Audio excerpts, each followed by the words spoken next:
So hello guys, this is Shailesh Kumar. तो आज हम लेकर आए हैं क्लास 10 चैप्टर 1 का लेक्चर नंबर 8।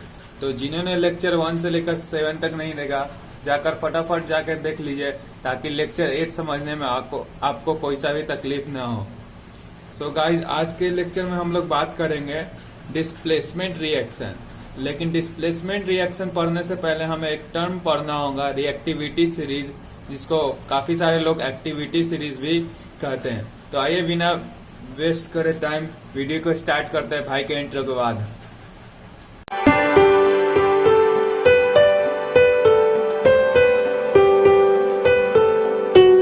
सो गाइस, चलिए वीडियो को स्टार्ट करते हैं।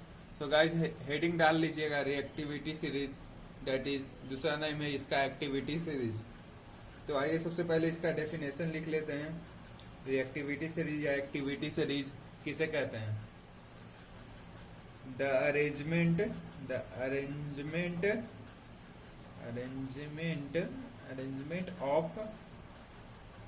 of metals, the arrangement of metals in a vertical column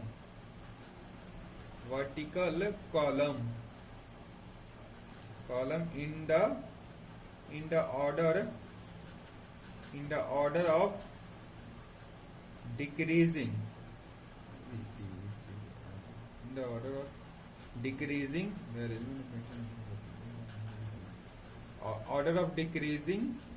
reactivities is called reactivity या आप एक्टिविटी जो भी आप बोलना पसंद करें, एक्टिविटी सीरीज कहते हैं। तो भैया, arrangement of metal in a vertical ऐसे होता है और हॉरिजेंटल ऐसे होता है। मेटल का अरेंजमेंट वर्टिकल वे में करा जाए इन द ऑर्डर ऑफ, किसके ऑर्डर में? Decreasing of reactivity. भैया, रिएक्टिविटी होता क्या है? तो इसको हम लोग अभी मैं समझा देता हूँ। In the order of decreasing reactivity, उसी को रिएक्टिविटी सीरीज या एक्टिविटी सीरीज कहते हैं। सो गाइस, इसमें बहुत ही सारे मेटल्स आएंगे जिनको आपको याद करना होगा। तो मैं इसको एक फनी ट्रिक से मैंने याद कराया है, जिसे कि केमिस्ट्री विद फन भी आप लोग कह सकते हैं, जिसमें बहुत ही सारे मेटल हैं जैसे कि पोटासियम, सोडियम, कैल्शियम वगैरह वगैरह। इसको मैंने एक अच्छी तरीके से फनी वे में समझाया है। तो आइए उसको समझते हैं अच्छा से, ताकि आपको लर्न करने में उसे दिक्कत ना हो। तो आइए रिएक्टिविटी सीरीज को लिखते हैं। सबसे पहले क्या होगा कि दैट इज कैलियम, जिसको हम लोग पोटासियम भी कहते हैं। कि केदारनाथ का माली आलू केदारनाथ का माली की आंटी क्यूट जरा आई टीना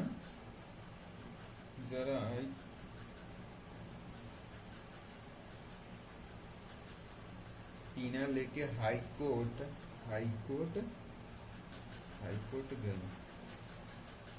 हाई कोर्ट है आपका और गोल्डी का।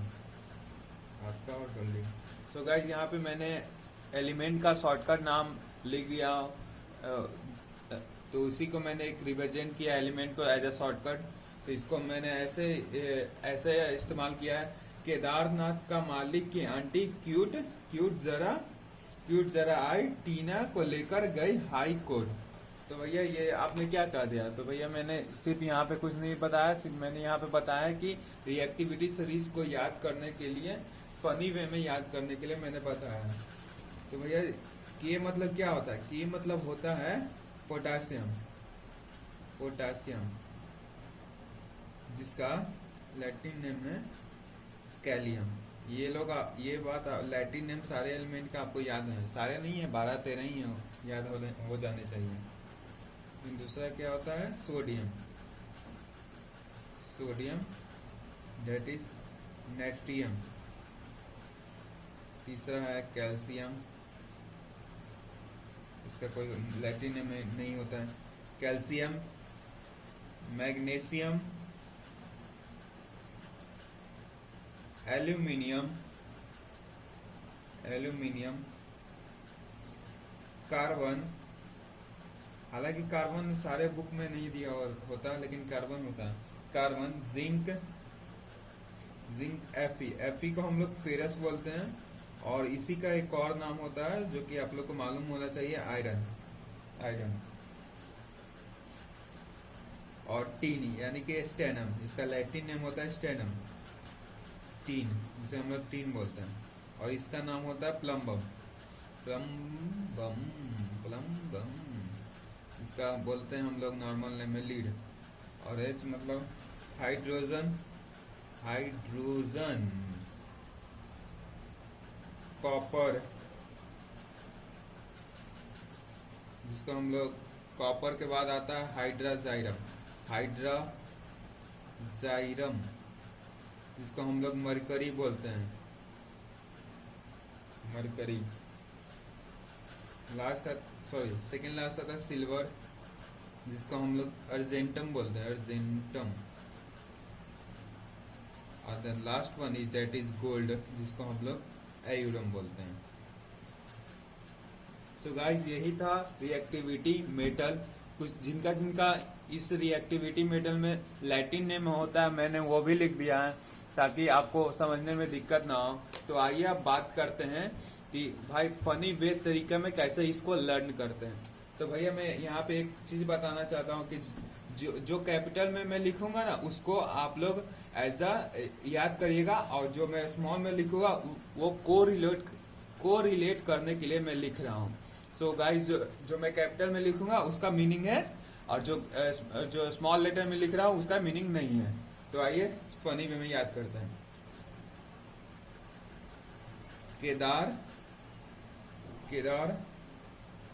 केदारनाथ, शुरुआत में क्या था, कैलियम, जिसे हम लोग पोटासियम भी बोलते हैं। केदारनाथ, पहले मैं लिख देता हूँ, केदारनाथ का मालिक, केदारनाथ का मालिक की आंटी, AUNTY, आंटी क्यूट, जारा एक लड़की का नाम है, जारा आई टीना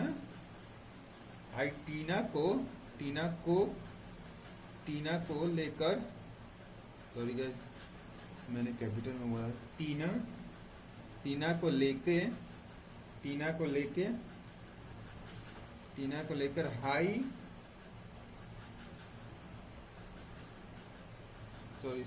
जारा आई टीना को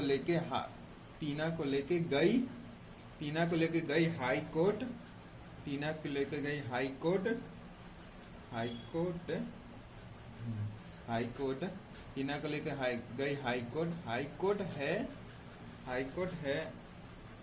कोर्ट है शिल्पी और गोल्डी का।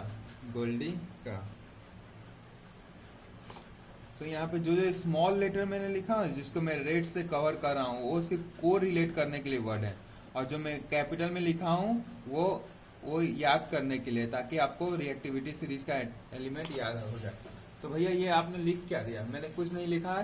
केदारनाथ का, केदार मतलब सिर्फ के याद करना है, जो कि होता है कैलियम, जिसको आप पोटासियम, केदारनाथ, नाथ मतलब नाइट्रियम, जिसको आप लोग सोडियम भी बोलते हैं। और यहाँ पे एक ध्यान देने वाली बात यह है कि यहाँ पे कैल्शियम को मैंने Ka से दिया है, तो यहाँ पे ध्यान दीजिएगा, जहाँ पे का है वहाँ पे कैल्शियम है। केदारनाथ का माली यानी कि मैग्नीशियम, मालिक की आंटी मतलब एल्यूमिनियम, मालिक की आंटी क्यूट मतलब कार्बन, क्यूट। यहाँ पे एक फ्रेज है, फिर यहाँ से दूसरा फ्रेज आ गया। मैंने इसको आसानी से याद करने के लिए मैंने इसको 3 फ्रेज में बांटा है। यहाँ पे एक फ्रेज आ गया, क्या, केदारनाथ का मालिक की आंटी क्यूट, केदारनाथ का मालिक की आंटी क्यूट। तो इसमें क्या कौन कौन से एलिमेंट है, sodium, potassium, sodium, calcium, magnesium, aluminium, carbon. अब उसके बाद आता है सेकेंड फ्रेज, जारा आई टीना को लेके गई हाई कोर्ट। जारा यानी कि जिंक, जारा एक लड़की का नाम है, लड़की। जारा आई मतलब आयरन। जारा आई टीना को मतलब टीना को लेके गई, लेके एल मतलब लीड, लेके गए हाई कोर्ट। यहाँ पे एच मतलब होगा हाइड्रोजन, एच मतलब होगा हाइड्रोजन। टीना को लेके गई हाई कोर्ट यानी कि कॉपर। टीना को लेके गई हाई कोर्ट। यहाँ पे आ गया दूसरा फ्रेज, दूसरा दो पार्ट। टीना को लेके गई हाई कोर्ट है शिल्पी और गोल्डी का। हाई कोर्ट है शिल्पी और गोल्डी का। अब है मतलब क्या हो जाएगा, हाइड्रोजाइरम, और शिल्पी मतलब सिल्वर, और गोल्डी मतलब गोल्ड। गोल्डी तो भैया गोल्ड से पूरा रिलेट कर रहा है। तो भैया मैंने ये फनी वे में तरीका बताया था फॉर एजुकेशन पर्पस। सो जिन का नाम आया हुआ होगा, sorry guys, for I don't mean to hurt you. So एक बार फिर से मैं आपको समझा देता हूँ रिएक्टिविटी सीरीज क्या होता है। रिएक्टिविटी सीरीज उसे कहते हैं जो कि वर्टिकल कॉलम में मेटल को अरेंज किया जाए इन मैं तो एक भूल ही गया, इन डिक्रीजिंग ऑर्डर में मेटल को अरेंज किया जाए वर्टिकल कॉलम में, उसी को रिएक्टिविटी सीरीज कहते हैं। तो भैया डेफिनेशन तो कोई नहीं पूछेगा भाई। और ये जो एलिमेंट होता है ना, ये लाइन बाय लाइन आपको याद करने के लिए मैंने फनी वे में बताया था। क्या बताया था, केदारनाथ का मालिक की आंटी, यहाँ पे एक फ्रेज हो गया आंटी तक। केदारनाथ का मालिक की आंटी क्यूट जारा आई। जारा क्या है, जारा एक लड़की का नाम है जो कि क्यूट है। क्यूट जारा आई टीना को लेके गई हाई कोर्ट। फिर वहां पे क्या हो गया, हाई कोर्ट है शिल्पी और गोल्डी का। हाई कोर्ट है शिल्पी और गोल्डी का। तो भैया यही थी रिएक्टिविटी सीरीज को केमिस्ट्री विद फन वे में याद करने के लिए। और यहाँ पे मैं बता दूं कि मोस्ट रिएक्टिव मेटल है यहाँ पे कैलियम, जिसको आप लोग पोटासियम भी बोल सकते। मोस्ट रिएक्टिव मेटल, और लीस्ट रिएक्टिव हो जाएगा वही गोल्डी, इसको आप लोग गोल्ड भी बोल सकते हो, लीस्ट रिएक्टिव। सो गाइस मैं यहाँ पे फिर से बोलना चाहता हूँ कि इस रिएक्टिविटी सीरीज में किन्हीं का नाम आ गया होगा तो I didn't mean to hurt anyone. For this name is only for education purpose, not only for other way you take. तो भैया यही थी रिएक्टिविटी सीरीज। आशा करता हूँ कि आप लोग को समझ में आया होगा। तो आइए आज हम लोग अपना आज का टॉपिक स्टार्ट करते हैं, दैट इज डिस्प्लेसमेंट रिएक्शन। जी हाँ, मैंने आपको इससे पहले रिएक्टिविटी सीरीज इसलिए बताया था ताकि डिस्प्लेसमेंट रिएक्शन को समझने में आपको तकलीफ ना हो। तो आइए डिस्प्लेसमेंट रिएक्शन होता क्या है इसको पहले लिख लेते हैं, इसका डेफिनेशन। दोज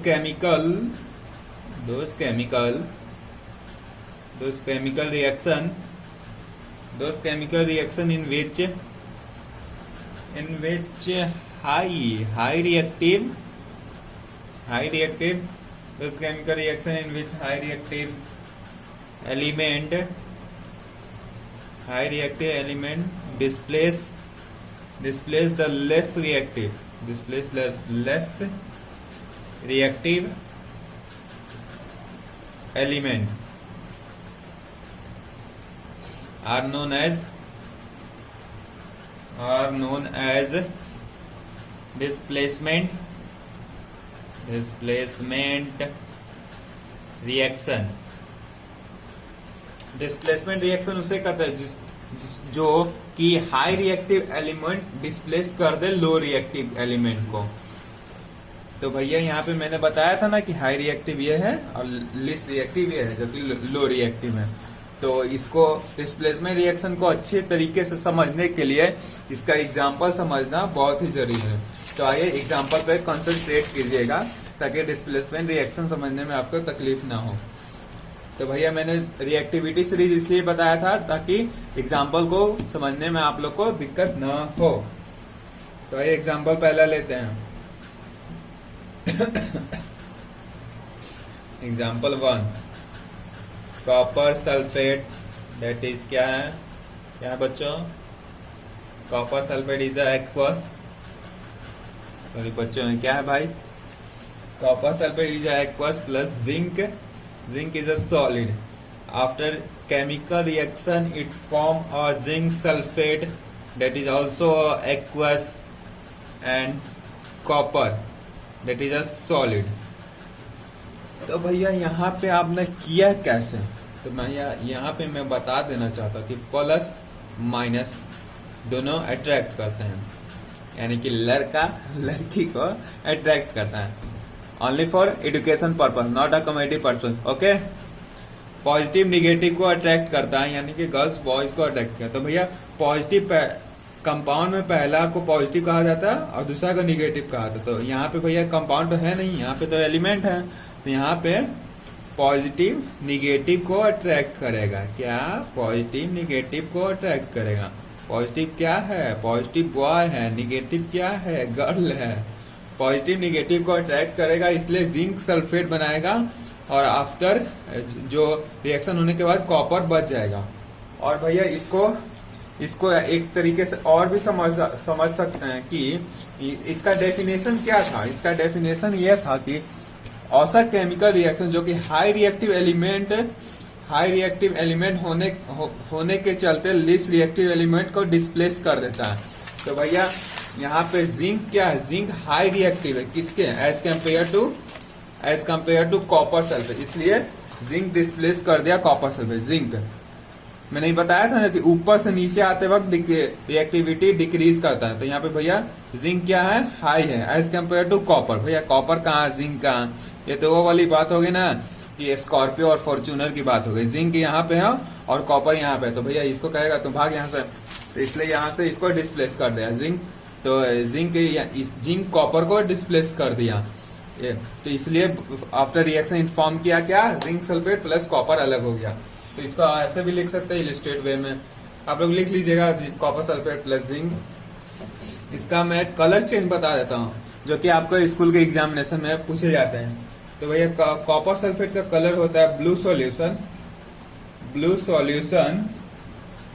और जिंक का होता है सिल्वरी व्हाइट।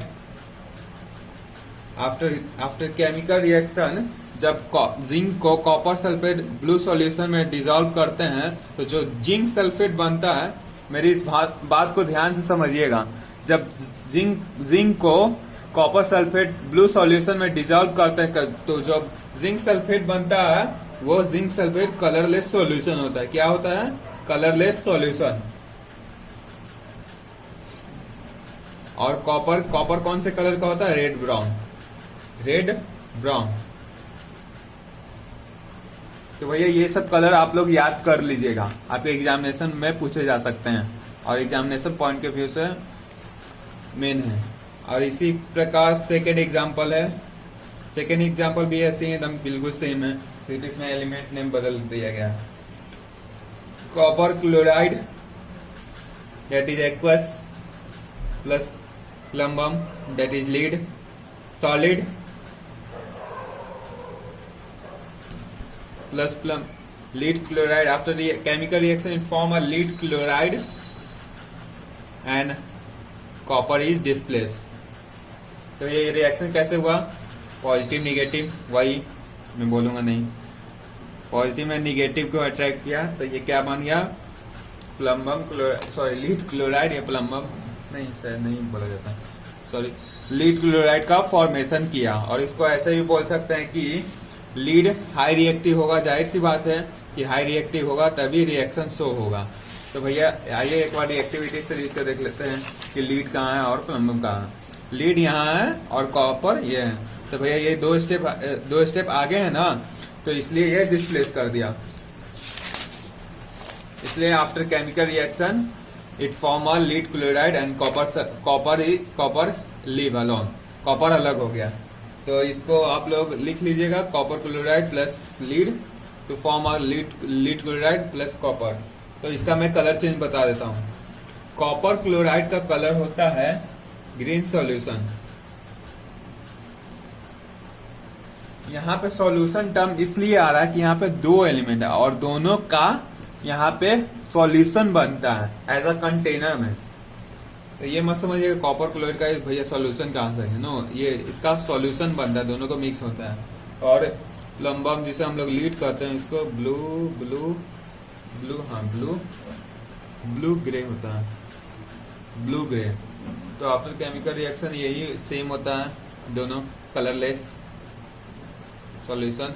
और कॉपर का भी वही colour red brown, red brown copper chloride green solution, sorry यहाँ पे ब्लूइश होता है, ब्लूइश ब्लूइश ब्लूइश, स्पेलिंग देख लीजिएगा आप लोग, ब्लूइश होता है, हाँ यहीं पे ब्लूइश होता है। लीड का कलर होता है ब्लूइश ग्रे। तो यहाँ पे उसी की तरह होगा जैसे कि ऊपर में हुआ था, जिंक को ब्लू कॉपर सल्फेट के ब्लू सॉल्यूशन में डिजोल्व किए थे, जो जिंक सल्फेट बना था वो कलरलेस सॉल्यूशन हो गया था और कॉपर डिस्प्लेस हो गया था।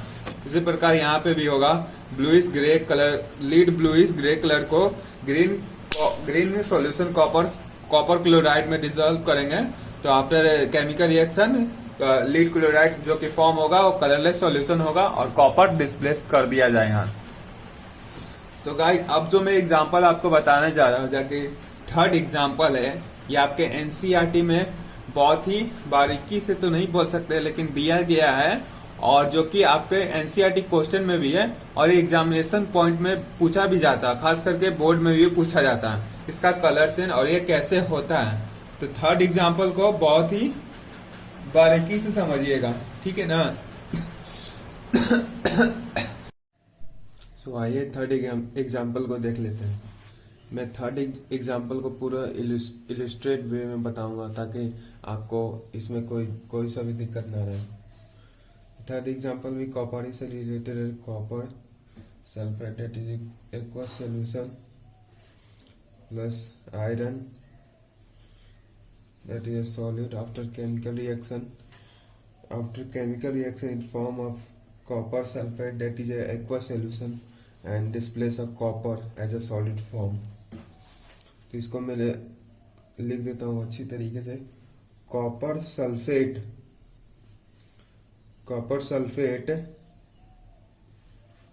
Plus iron after chemical reaction it form a iron sulfate and displace a copper। तो इसका कलर चेंज लिख लेते हैं। कॉपर सल्फेट का वही कलर होगा, that is blue solution, and iron का कलर होगा ग्रे।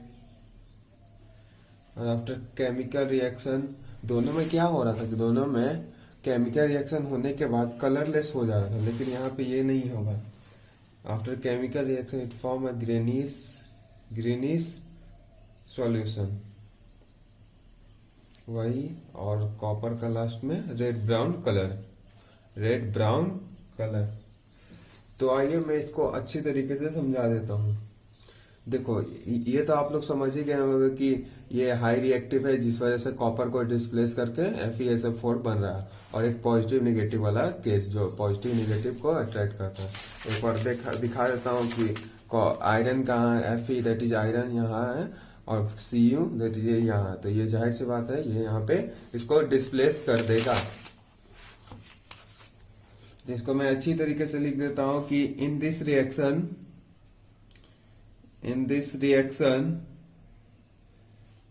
आयरन आपको लिखना आना चाहिए ताकि आपको बोर्ड एग्जामिनेशन में दिक्कत ना हो।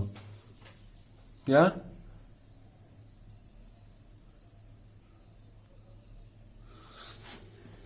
इन दिस रिएक्शन, एक बार मैं फिर से बता देता हूँ, मोबाइल को मैंने जूम नहीं किया था। In this reaction copper sulphate aqueous solution है, जो कि एक्वस सॉल्यूशन का फॉर्म है, जो कि आयरन के साथ रिएक्ट कर रहा है, तो उसका after chemical reaction it form iron sulphate and copper displace. तो आइए इसको लिख लेते हैं। In this reaction iron displace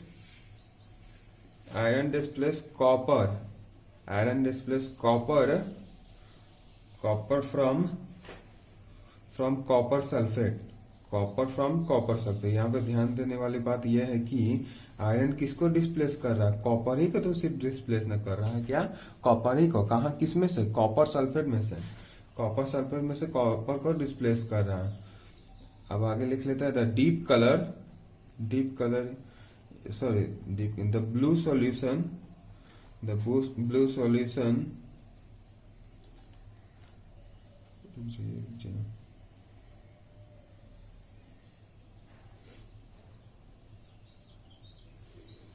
blue solution of copper sulfate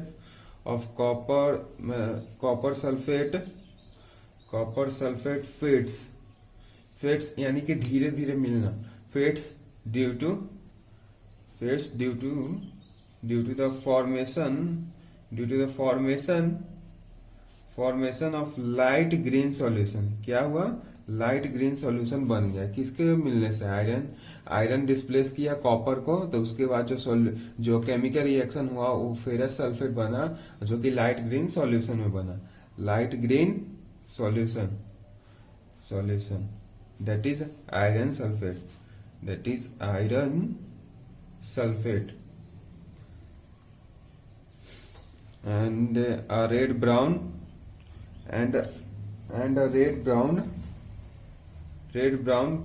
coating, जी हाँ, coating of copper metal is formed, red brown coating copper metal is formed। तो भैया यही थी 3 एग्जाम्पल और डिस्प्लेसमेंट रिएक्शन और रिएक्टिविटी सीरीज। लेकिन यहाँ पे मैं कुछ काम की बात बताने जा रहा हूँ, काम की बात।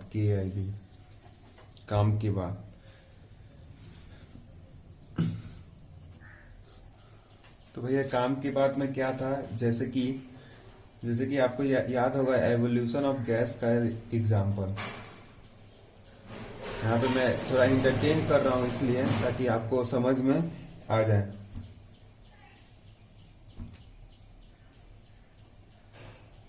जिंक सल्फेट प्लस H2 ये क्या फॉर्म करेगा, प्लस माइनस प्लस, क्या फॉर्म करेगा, जिंक प्लस H2 यानी सल्फेट डिस्प्लेस हो जाएगा यानी कि हट जाएगा। तो भैया मैं बता दूं ये रिएक्शन पूरी तरह गलत है। कैसे गलत है, क्योंकि मैंने बोला था ना कि हाई रिएक्टिव एलिमेंट डिस्प्लेस करता है लेस रिएक्टिव एलिमेंट को, लेकिन यहाँ पे हाइड्रोजन लेस रिएक्टिव है एज कम्पेयर टू जिंक। आप यहाँ पे रिएक्टिविटी सीरीज में देख भी लीजिए, हाइड्रोजन कहाँ है और जिंक कहाँ है। तो भैया ये कैसे डिस्प्लेस करेगा, फॉर्चूनर स्कॉर्पियो से कैसे पंगा ले सकता, नहीं पंगा ले सकता ना, तो इसलिए ये डिस्प्लेस नहीं कर सकता।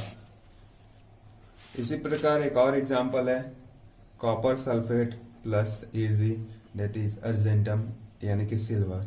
ये भी रिएक्शन शो नहीं करा क्योंकि ये लेस रिएक्टिव है और ये हाई रिएक्टिव। यहाँ पे हाई रिएक्टिव होना चाहिए और यहाँ पे लेस रिएक्टिव होना चाहिए ताकि ये डिस्प्लेस कर सके। तो भैया रिएक्टिविटी सीरीज में भी देख लेते हैं, कॉपर यहाँ है और Ag यहाँ है। ये तो वो वाली बात होगा फॉर्चूनर और एंडेवर की, फोर्ड एंडेवर की, तो ये भी डिस्प्लेस नहीं कर सकता। सो गाइस जो मैंने काम की बात में बताई ना, इससे आपके एग्जामिनेशन में क्वेश्चन पूछा जाएगा और इसी प्रकार आपको कंफ्यूज किया जाएगा। और बहुत ही सारे बच्चे क्या होंगे कि ऐसे पॉजिटिव माइनस करके रिएक्शन दिखा देंगे, लेकिन जो स्मार्टनेस तरीके से समझे होंगे यानी कि पूरी अच्छी तरह से रिएक्टिविटी लर्न की होगी। देखो मैंने शुरुआत में रिएक्टिविटी इसलिए बताया था ताकि ये सब कंफ्यूजन आपको पैदा ना हो, क्या कंफ्यूजन ये सब पैदा ना हो। ठीक है गाइस, तो यही था आज का लेक्चर डिस्प्लेसमेंट रिएक्शन, जिसमें हम लोग ने 2 टॉपिक के बारे में बात किया, रिएक्टिविटी और डिस्प्लेसमेंट। तो आशा करता हूँ कि आप लोग को ये लेक्चर पूरी तरह से समझ में आया होगा और इसे ज्यादा से ज्यादा शेयर कीजिए। और ठीक है, मिलेंगे अगले वीडियो में, तब तक के लिए लव यू ऑल।